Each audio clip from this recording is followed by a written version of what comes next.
I'm here today with Dr. Nicole Rivera, and I invited Dr. Rivera because I thought that, we had all these doctors who are NDs, but Dr. Nicole Rivera brings something different to the table. And she also had experience in the Western also model of health, and she did not agree with it. And then she came into this side, and a lot of these women, a lot of you are taking prescription medications, and I wanted to kind of bring something from both sides, bring both perspectives into one place to sort of create a balance. Because I think, when you're working with naturopaths, they're completely against the Western approach. And when you're working with Western doctors, they have no idea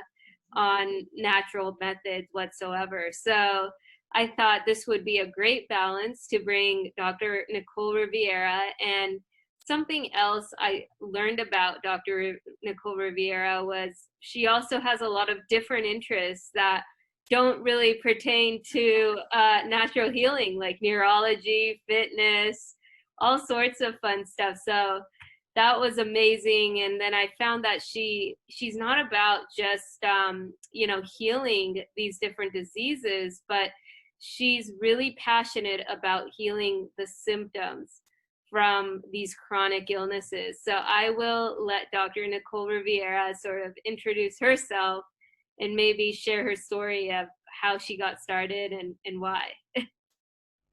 Yeah. Well, it's been a journey, that's for sure.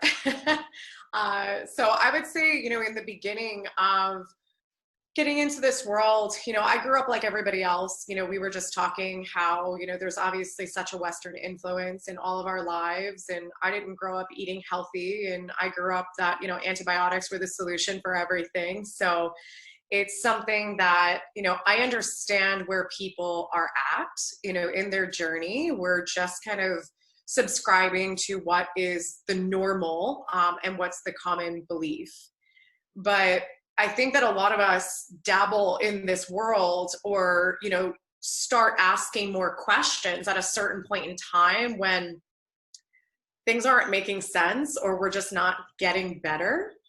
And I did the same thing with my career is, I started out with kind of always questioning and challenging what I was being taught and really always thinking, does it really look like this in real life? You learn everything in the textbook. And then when you get into clinical practice, you're like, oh, wait, this doesn't match, which is very eye-opening. But you do the testing that is classified as the gold standard. You're running the blood work. And I can guarantee most of the women that are listening have the levels that are in balance, but they still feel like crap. And that was something that I was not willing to ignore. I wasn't willing to just say, well, your levels are normal, so you must be depressed, or it must be anxiety. It's okay, there's something more going on here. And because I just kept thinking that there has to be more testing, there has to be better testing, there has to be other ways of looking at the body, I just kept pushing the boundary. And, I got into the weird stuff, people call it.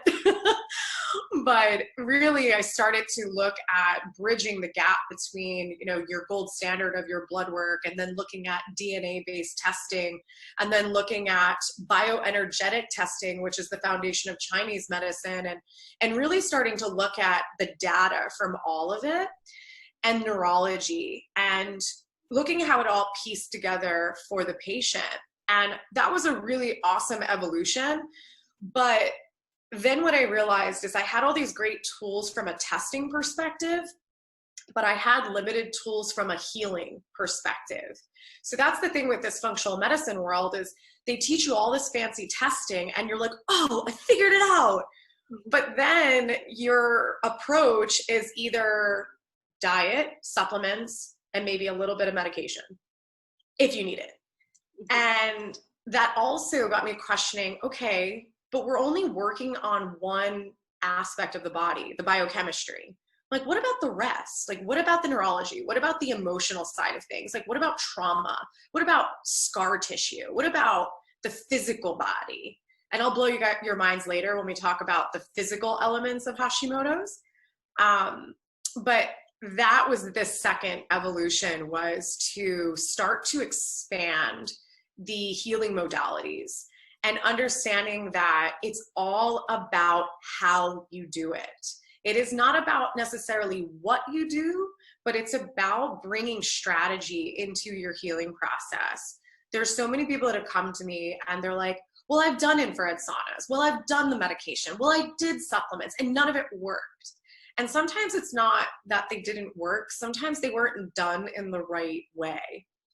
So that's been a really fun thing is, you know, over the past 10 years, I can't believe it's been 10 years, but it's just been these like challenge, and hitting roadblocks with my patients that kept me pressing the envelope and getting to a place of understanding that the integration of all different medicines is really the key to helping people the most.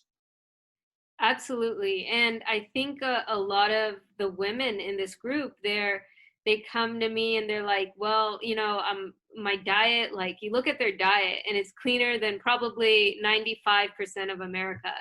And, you know, you look at like their supplements, very healthy. Mm-hmm. And every functional medicine doctor I've spoken to, they're like, oh, it's all leaky gut. You know, autoimmune is leaky gut. And Well, makes me rip my hair out, by the way.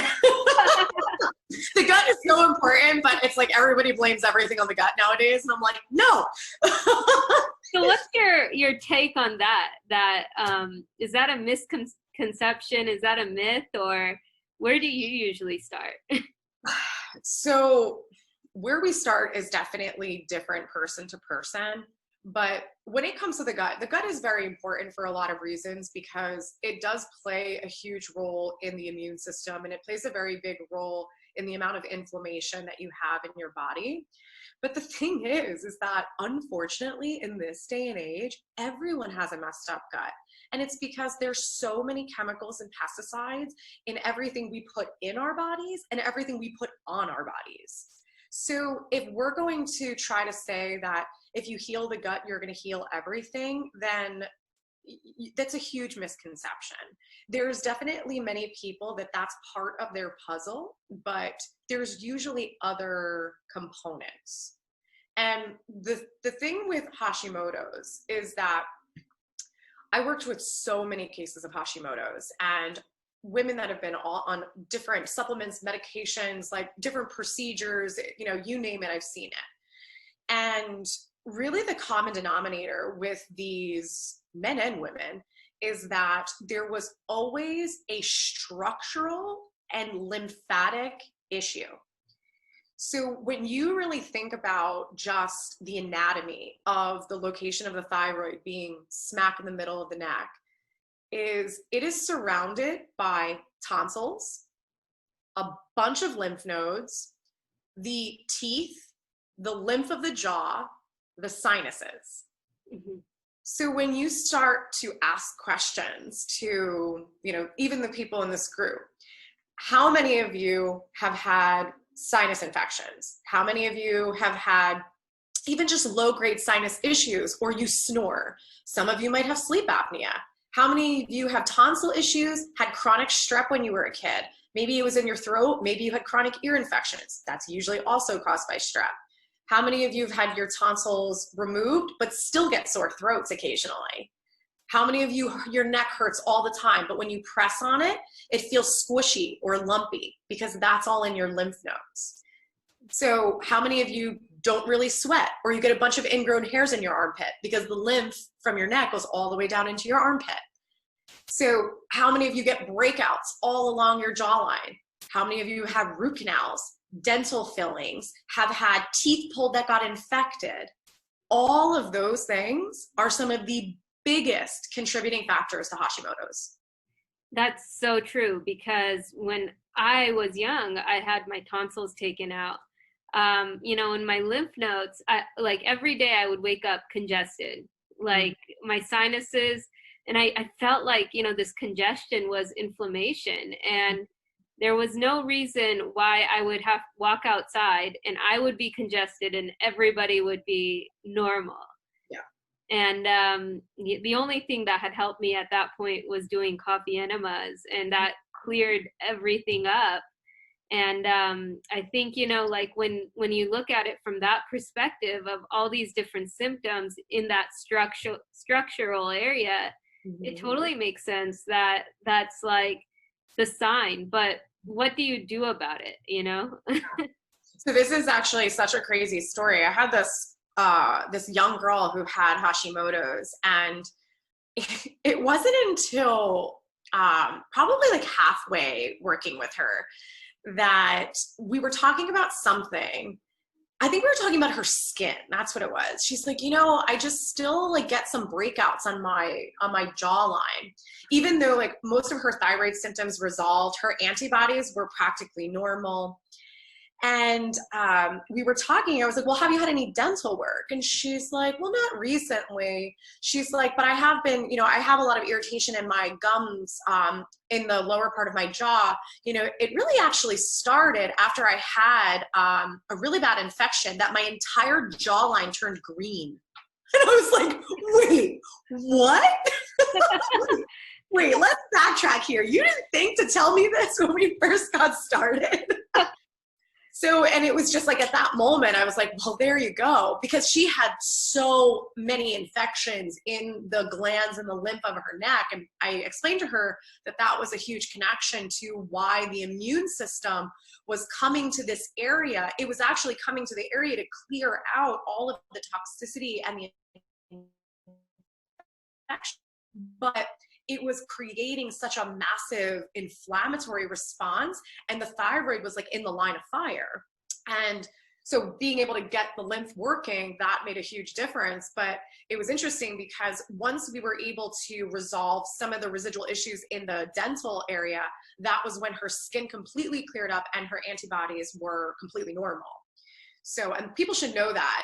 Don't get me wrong, when certain people have their antibodies that are in the thousands, you know, that's going to be hard to correct. But if you're in, you know, you're 50, 60, up to even, you know, 200, 300, with the right approach, you can bring those back into balance.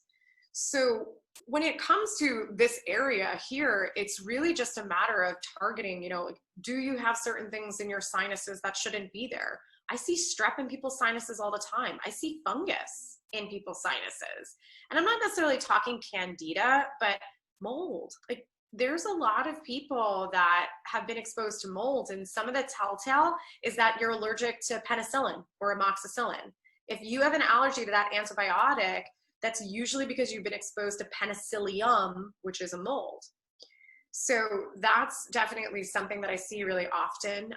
But there's different types of nasal sprays that can help to clear out certain infections in the sinuses. Even dental, I work with a biological dentist who helps with things that I can't necessarily handle, but even chewing chlorella can help to bind toxins out of the mouth.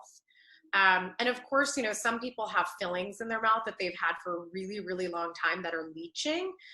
That's something that, you know, you really requires, you have to get a dentist to look at it to see if they have to be replaced or removed.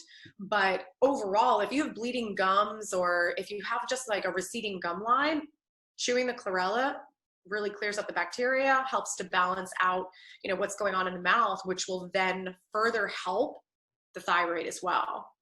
And with the whole lymph, I want to make this disclaimer because women hear lymph and they Google and then they go get a lymph massage and then they get sick.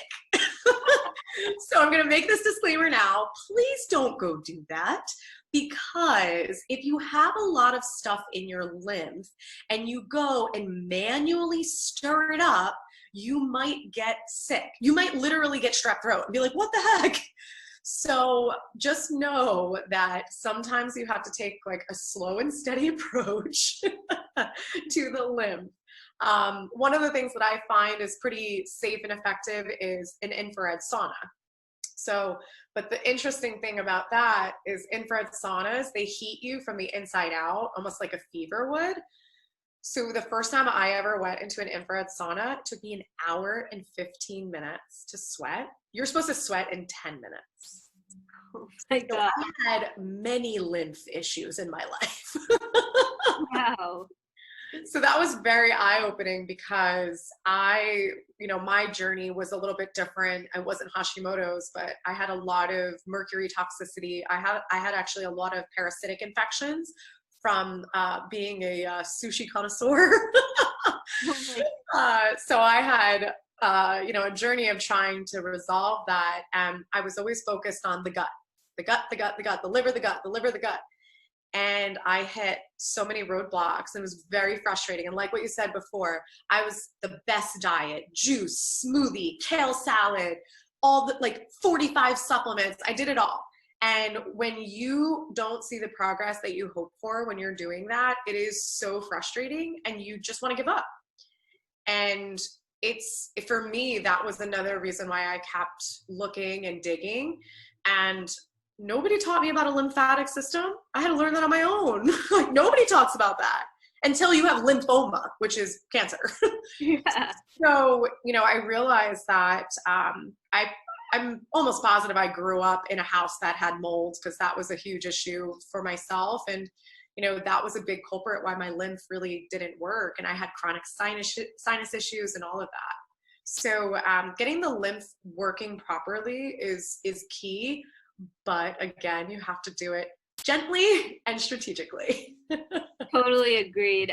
With I even went into looking at genetics and DNA testing, and some of the things I found out about my genetics was that, I had the gene mutation for holding inflammation.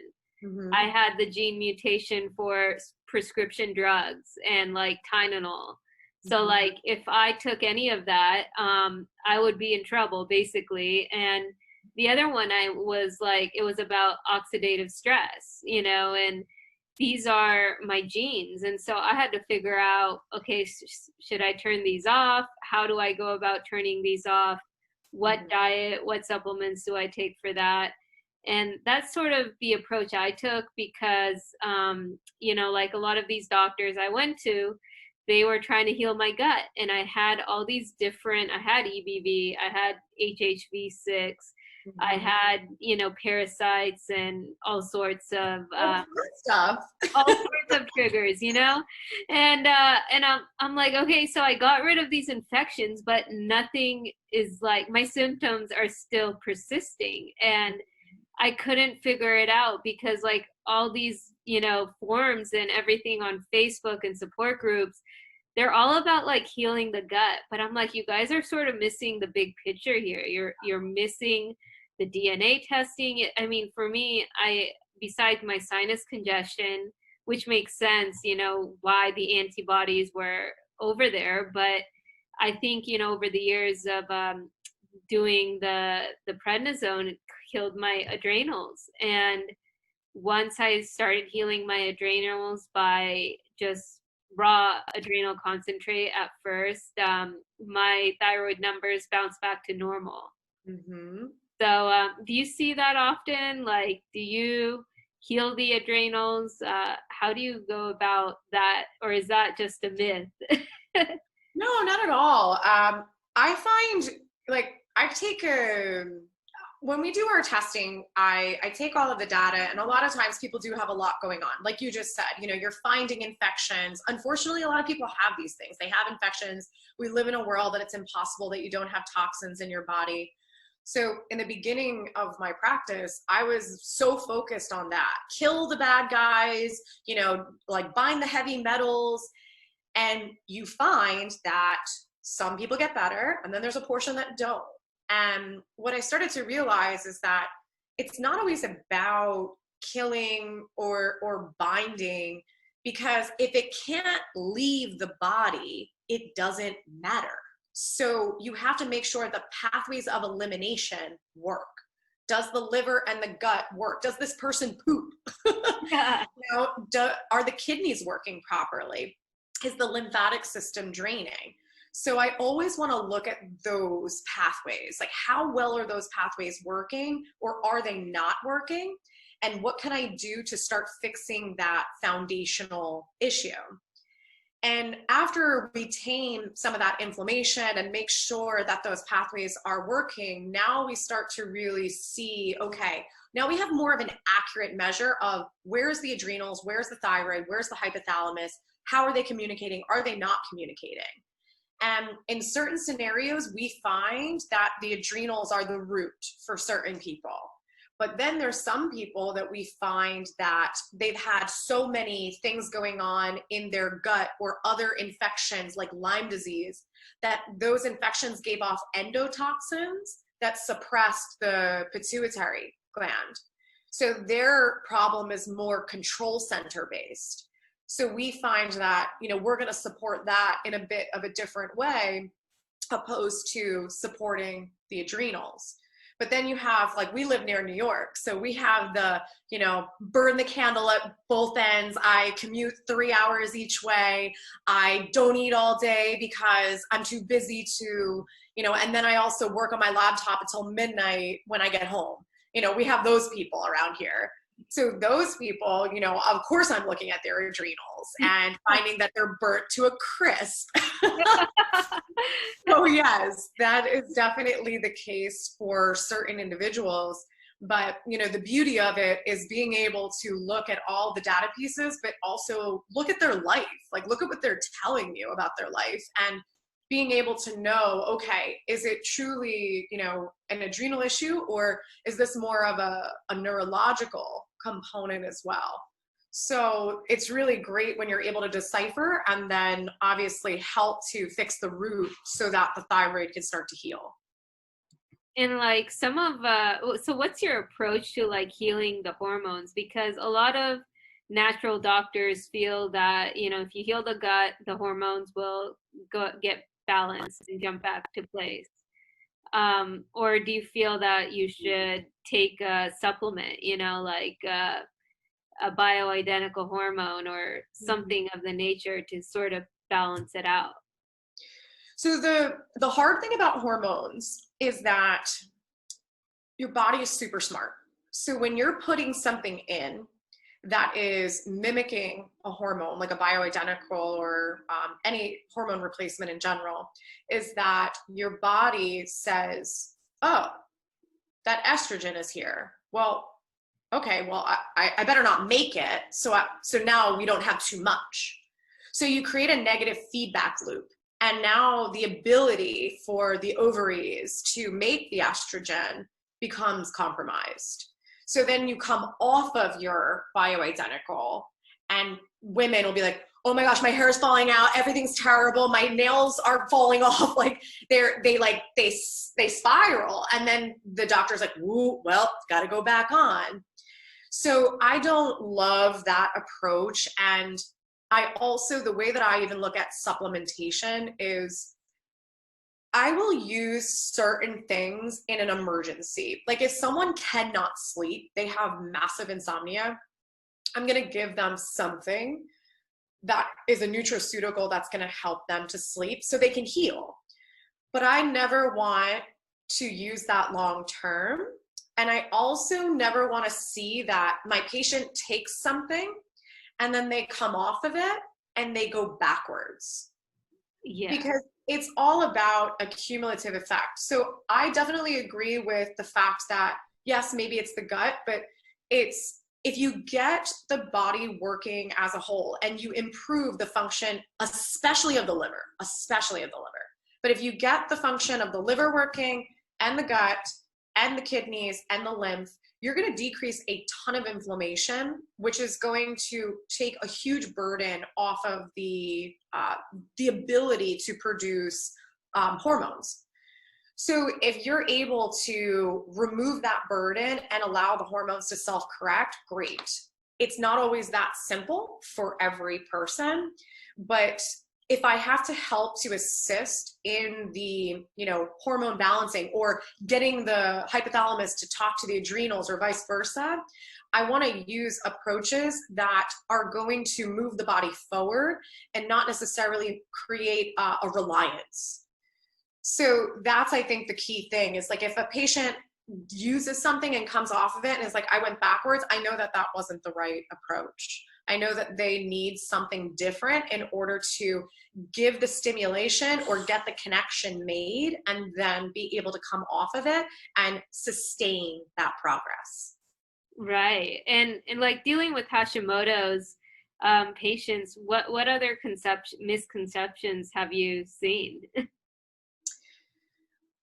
So I think that the biggest thing that I have to explain to them is that it's not, as much as it's a thyroid issue, it's not as much of a thyroid issue as they realize. I just explained to them, I'm like, this isn't a T4 problem. I'm not saying that you don't have abnormal levels, but what I'm saying is that you could take all the T4 in the world and eventually take T3, you're not going to see your antibodies change, because that's not the root. The root is what is triggering your immune system and what is causing such a flood of immune cells to the thyroid. And that's when they're kind of like, oh, I didn't even really think about it that way. I go, so if you want me to be the doctor that's going to play the game of let's test your TSH every 6 weeks, like, I'm not going to do it, because I want to look at the bigger picture here of, you know, are your sinuses working? Have we resolved your dental issues? Is your lymphatic system working? You know, are you having swollen glands? Like, are you still snoring? Can you breathe? Do you have seasonal allergies? Like, I want to look at all of those aspects. Do you still have, you know, swelling in your neck? Like, you can look at women, you see it, you know, and poor women, they are like, I have a fat neck. And I'm like, no, you don't have a fat neck, I swear. Like, it's just, you have so much inflammation in here. And it's just being able to work on those layers and then being able to check in with the thyroid and look at those antibodies. Have they calmed down? Has that inflammation calmed down? And most of the time you're looking at it and you're like, oh, well, there you go. Your TSH and your T4 are actually like a ton better than they were. And we didn't even do anything to the thyroid. All we did was fix the surrounding area. Right. And like when you talk about these pathways, because a lot of naturopathic doctors don't ever touch the pathways, what's your approach to sort of making them work again? You mean more like the endocrine pathways? Yeah, exactly. Yeah. So with our approach is a little bit unique. We actually do this style of testing called autonomic response testing. And what it does is it actually allows us to use DNA. So a lot of times we work with people from all over the world. So we use the DNA of the hair because you have DNA in your hair sample. So we use the DNA of the hair in order to decipher what supplements, remedies, therapies are congruent with that person's DNA. So when we start talking about, you know, the balancing the pathways, we get insanely specific based off that testing. So I know that that's like a very unique thing that we do, but I feel like it has to be that specific because, you know, if you've ever looked at a biochemical chart, like anybody's head will spin. But the crazy thing about it is when you're talking about, okay, the hypothalamus talking to the thyroid talking to the adrenals, and then the reproductive organs, it's not just that. It's also, you need zinc, you need B12, you need B6, you need magnesium, you need calcium, you need all these other cofactors. So when you're guessing or, you know, kind of like winging it, you're trying to be this biochemical master, and it's virtually impossible. Right. It's virtually impossible. And you can definitely leverage, you know, running different tests for these deficiencies, and you could run neurotransmitters, and you could run those things to definitely guide you if you don't use like this style of autonomic response testing, to at least allow you to know where are these things at, like where is the kink in the chain, because it might not truly be that, you know, the thyroid can't function. Maybe it's a zinc deficiency, maybe it's a selenium deficiency. Actually, I want to say this too, so I don't forget, because I know that a lot of women are reading about Hashimoto's and thyroid and being recommended to take iodine. Well, in some cases, I know that there's like certain doctors are like anti-iodine, don't do iodine. And then there's other doctors like do iodine. just as an understanding, iodine is a detoxifier of the thyroid. So sometimes when you take iodine, you will see your antibodies skyrocket, like they become elevated. And it's because it's detoxing the thyroid. The most common toxins I see in the thyroid is mercury, from especially silver fillings in the teeth. And the other one, this is going to kind of blow people's minds, but DEET or DDT, the pesticide that everybody thinks we don't use anymore, but we do. The funny thing is people are like, what are you talking about? Didn't they stop using that years ago? And I'm like, when people say I spray my house for mosquitoes, there's traces of DEET in that. And in addition is back in the day when they used to have trucks that like drove through the city to spray for like bugs and mosquitoes, that was DEET. So DEET, for the most part, is passed down generation to generation because it sticks in your tissues. Wow, I had no idea. And a lot of doctors, they say like fluoride, chloride, those. And it could be part of it, but the common theme that I see, mercury, DEET. Wow, that's great to know. And with the hair test, I've done a hair test before, but it was like a hair mineral test. Yeah. And it was so crazy because I took blood tests of like a micronutrient blood test. Yep. And all these nutrients were like above high normal, but on my hair test, they weren't. So I thought the hair test was a facade because I was like, oh, well, how is it that my blood test shows that all these nutrients are normal and then my hair doesn't? It's super confusing. I don't use hair for heavy metals or minerals anymore because when you're in practice, that's what they teach you is the standard. And then you start to see these discrepancies. But also at the same time, when you see very elevated minerals in your blood or even B vitamins in your blood, usually that's an indicator that you're not absorbing them into your cells. So that can get confusing. And then when you're talking about hair for minerals and heavy metals, it only tells you what you're excreting. So if you had, say, mercury in your system since you were a little kid because you had silver fillings in your baby teeth, then you're in your 30s, that mercury is burrowed. It's deep in your tissues. So you're not excreting it. You're not detoxing it anymore unless you're doing a detox. So you do a hair sample and it's like, nope, you're good. No mercury. You're fine. Yeah. Because that happened to me. I had, it was lead. And it was like, your lead's normal. And then I started detoxing and I retested and I'm like, what did I do? Like, I had all this lead and I realized like, oh, my body, I had it, but it was now being pushed out. So it gets confusing with hair tests. So when we're running, we have a very specialized technology that actually analyzes the hair, but specifically for the DNA. So we're not looking at it for nutrients. Wow. And if like any of these women want to do that, how do they go about it? Yeah, so we work with people from a distance. So lovely Zoom allows us to do that. So consultations are just via Zoom, and then we'll have them send the hair sample, but we also have them send any like supplements, medications, like anything that they're taking. Because when we do the other style of testing, the autonomic response, what we do is we challenge their own supplements and medications to see, are they actually working? Or are they doing nothing? Or are they stressing the body? And then we, of course, test our own products as well. And that's how we customize their regimen. I see. Wow. So that's totally different from genetic testing. Yes, yes. So the DNA, the way I explain it to people, because people are like, I don't understand what you're saying, is when you go to the grocery store and there's a barcode on an item, they scan the barcode and then it's like, hey, I'm celery. But if the digits were like 1 or 2 digits off, they would scan it and it would come up as something different. So your DNA changes based off of stress, inflammation, infections, toxins, etc. So your DNA will change very mildly under stress. So when you see those DNA changes, you can actually see what is happening in that tissue or in those cells. That's incredible.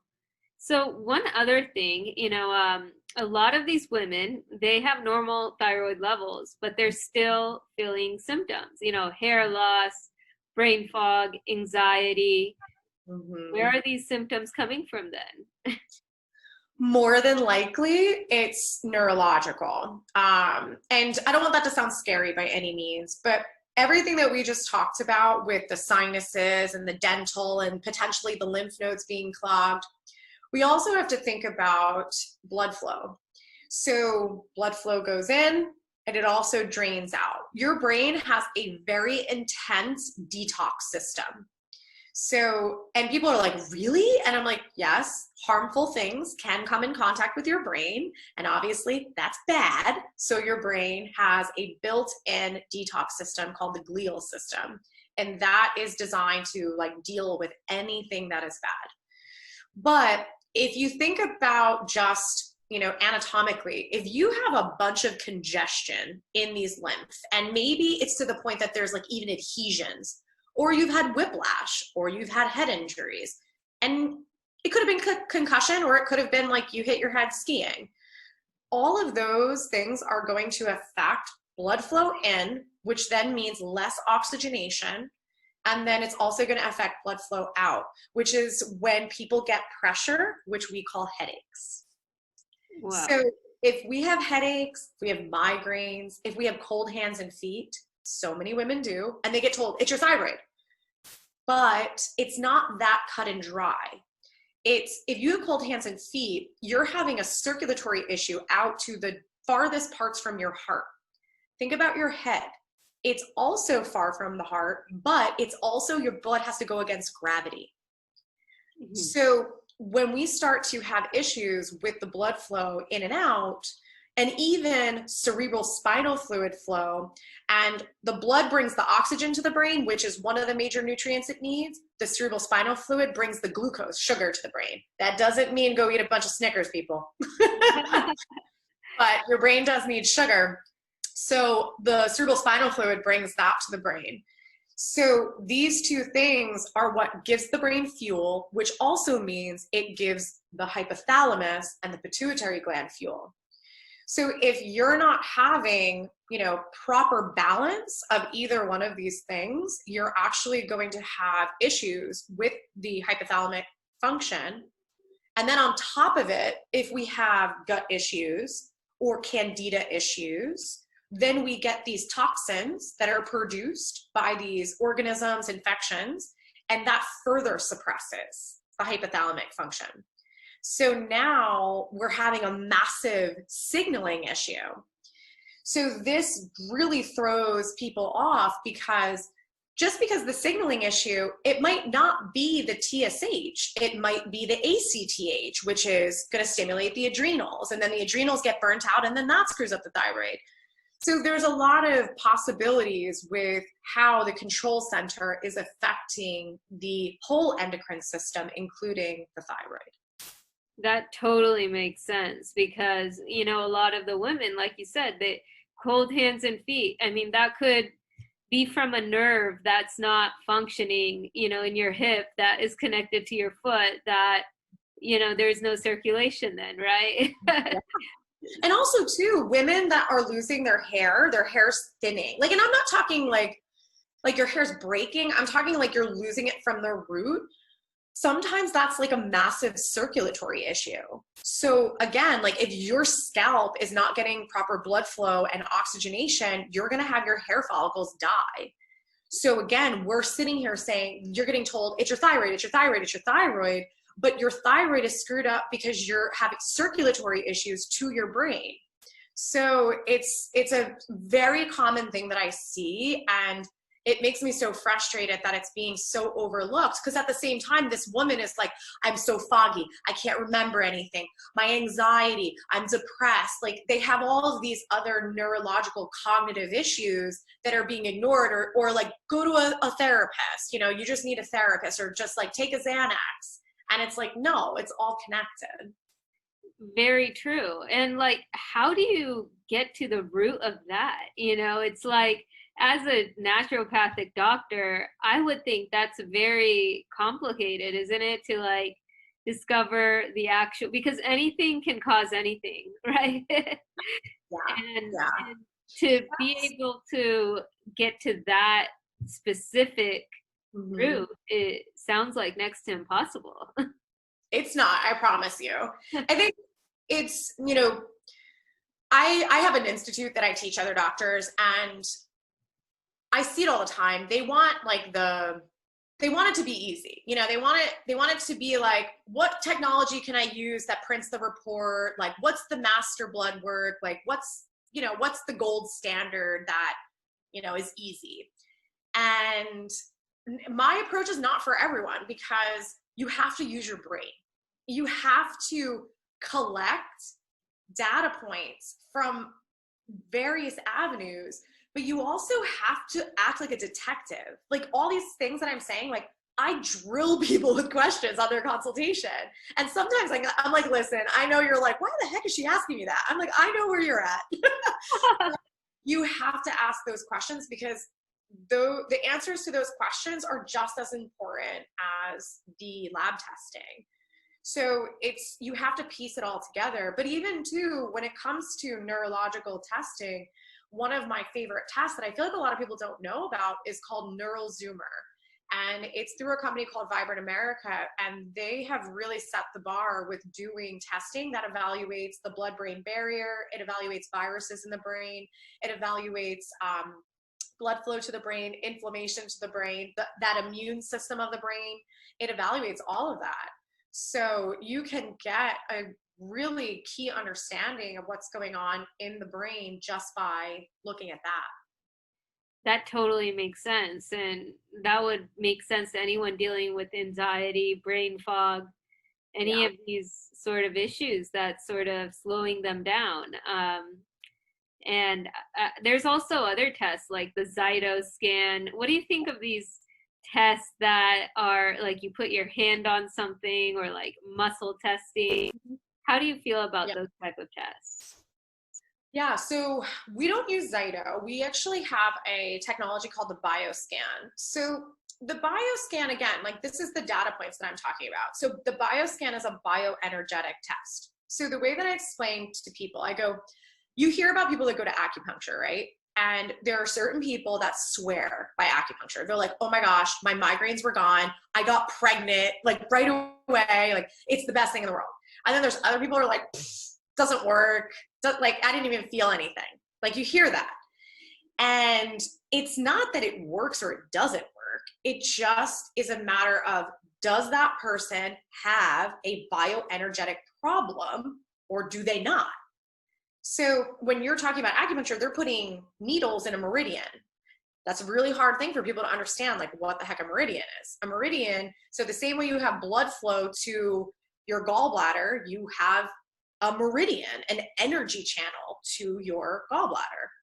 So sometimes people have a block to their gallbladder because they have an infection or they have a toxin or they have stones, which is a physiological issue. And then sometimes they're like in so much pain, literally like telltale gallbladder attack, go to the hospital, and they're like, you're fine? Everything's clear. And you're like, but I literally feel like I'm dying. Like, what? I don't understand. So sometimes the bioenergetic piece is relevant for that person. And I honestly had my own experience with this, because I am like science, data, blood work. Like, I love it. Like, my husband is the energy guy. And it's very funny how we ended up together. But I was hitting a lot of roadblocks with my healing process. So I had the mercury toxicity, and I was testing my mercury every few weeks because I was doing all the right things. I was doing all the supplements and the detox. I was doing coffee enemas. I was doing everything. And my numbers were not changing. And I was so frustrated. And my husband, one of the things that we were working on at the time, we were working on how can we bring more emotional work to the practice, like an avenue to help, because so many people are so stressed. Right. And when he was dabbling in that, he was dabbling in some of the things that he understood actually with muscle testing and also with like the energetic world. So what he did was he tested my liver, because that's where all like my problems were. And he's like, so if you were to guess, what emotion do you think you're holding on to? And I was like, I don't know, anger, I guess. I was like, I was a pretty angry kid. And he's like, no, guess again. And I was like, fear? And he's like, nope. He's like, it's rage. It's like, what? Yeah. So I was like, okay, what does that mean? What do I do about it? So he actually set me up on the bioscan, which is a bioenergetic, like the Zyto. And we did it on my liver meridian, and we scanned it, and there was all this stuff that came up. And then when you neutralize it, it neutralizes it through homeopathy. So it sends like a homeopathic match into the body. So the mercury came up. So it sends a homeopathic match through frequency into the body. And then you use laser instead of the needles to clear it. So it's like hard for people to like wrap their head around it when they do it. So the next day I got so sick, and I'm just like, oh gosh, am I getting the flu? Anyway, fast forward a couple weeks later, retested my mercury, because that's what I did. And it dropped in half. Wow. And I was like, wait, no. And I realized that part of that was the fact that I was harboring so much, and I had all these energetic blockages, if I still even really understand what that means, but and just it lifted this obstacle, and then all of the other efforts, the enemas and the supplements, finally were able to work better.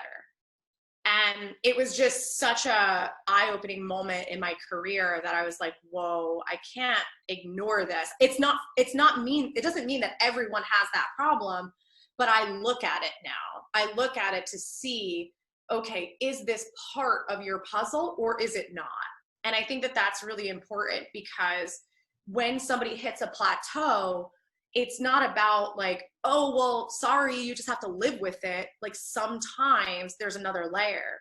And the thyroid energetically is people that have not spoken up or were not allowed to speak up in their lives. So there is a huge somato-emotional component to the thyroid when it comes to that. And, you know, sometimes people, it's interesting because some people are like, but I'm so outspoken. I go, yes, but you're compensating for parts of your life that you weren't allowed to speak up. And they're like, oh, yeah. That's so true. Yeah, I mean, this is the first time I've sort of connected, you know, women with doctors that I really stand by. And before, I was kind of just putting everything to a back burner. I wasn't speaking my truth, and you know, it was like frowned upon to have a disease, you know. So I would never tell anybody about autoimmune conditions I've had, or they may not want to work with me, or they may not want to be my friend, you know. Yeah. So yeah, and I can't believe like it's almost 4:50. Like how did that happen? We're having too much fun, but maybe I'll open it up to questions. We have Chris on the line, and she has been on this call the entire time. Chris, do you have any questions for us today? Actually, I'm using my husband's computer, so it's Racklin. I'm actually using his computer, so. Oh, Racklin. Sorry. No, it's okay. It's okay, totally. Actually, I have a million questions. I wrote down so many, but a lot of them I can, you know, look up, like chewing, what is it, Cruella? I've never heard of that before, and I don't know what that is. So those are something like I can go ahead and look up and like what. Not all chlorella is created equal. I'm very like a stickler about it because a lot of it is contaminated because it is a binder. So the two companies that I trust is Energy Bits and Purium. So definitely just keep that in mind. Perfect. So Energy Bits and Purium. Okay, perfect. I wrote those down. And then I've learned so much just in this, like about the iodine as a detoxifier. I never knew that. Yeah. And as far as in the very beginning, you were talking about bioenergetic testing. What is that? Yeah. I've never heard it before. It can vary, but some of the avenues that we use is that bioscan technology that I was mentioning. So the bioscan technology is evaluating the meridians of the body. So it's going to look at the meridian that goes to the gallbladder, or the meridian that goes to the liver, or the meridian that goes to the heart. And it can evaluate for anything from different types of toxins, stressors, allergens, but it can even look at emotional things that are in the subconscious. So that's always very eye-opening, because people are usually unaware of what they are holding on to from, you know, their past experiences. So that's very helpful when we are hitting roadblocks with patients, is being able to see, you know, is that layer there that they are unaware of. Is that the same thing as the body scan? The bioscan test? Are those two the same? So the bioscan is a bioenergetic test, yes. Okay, that's what I kind of figured. Okay. And then there was one more question, because I know as far as time, I'm sorry. Harboring emotion, levels of thyroid. Oh, how can you tell, because you're talking about absorption of things, how can you tell if your body is not, because I take a lot of supplements, Yep. and how can you tell if your body's actually absorbing it and if it's not? Do you pee fluorescent colors? I don't actually. Okay, that's good. That means I'm absorbing it well? Yeah, so usually you can tell your absorption by the color of your urine, but if you want to, this is kind of a simple test that will give you a little bit better of an idea of like your stomach acid as well as your enzyme production. But if you eat beets and you pee like a little bit pink or even bright red, then that's an indicator that you are probably not absorbing very well.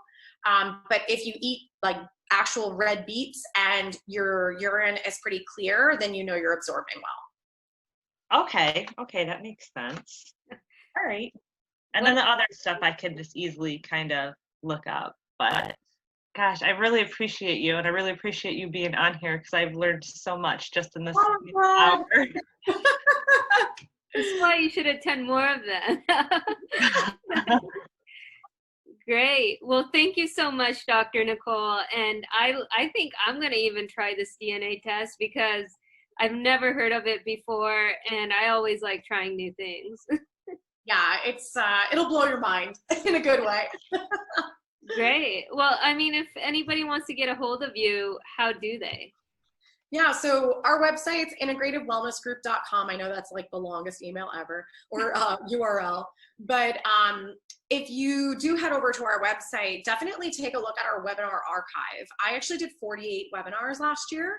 And I did a lot on, well, I did tons of topics, but I did a lot on thyroid. I've done a lot of podcasts. So we have Integrative Wellness Radio. So literally there is so much content for you to absorb out there. And then if you're looking to like hop on a call and just learn a little bit more about our process, there's links all over the site so that you can access that totally for free. Awesome. Well, thank you so much for your time today. I learned a lot. My guests have learned a lot, and I look forward to getting in touch with you afterwards. Yes, thank you for having me. This was awesome. It's like my favorite thing to do. So I'm glad everyone learned stuff. Yeah, it seems like